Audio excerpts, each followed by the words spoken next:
Hello दोस्तों, आप सबका स्वागत है। उत्तर प्रदेश पुलिस का रिजल्ट दोस्तों आ गया है।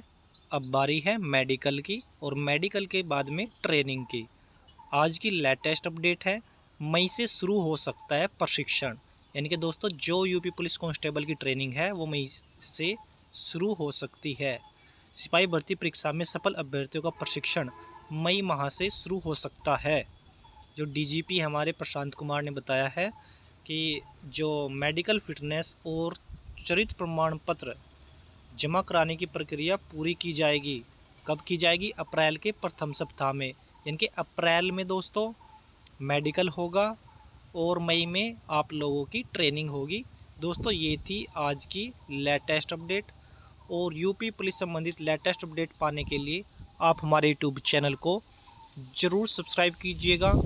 थैंक्स फॉर आज दिस वीडियो।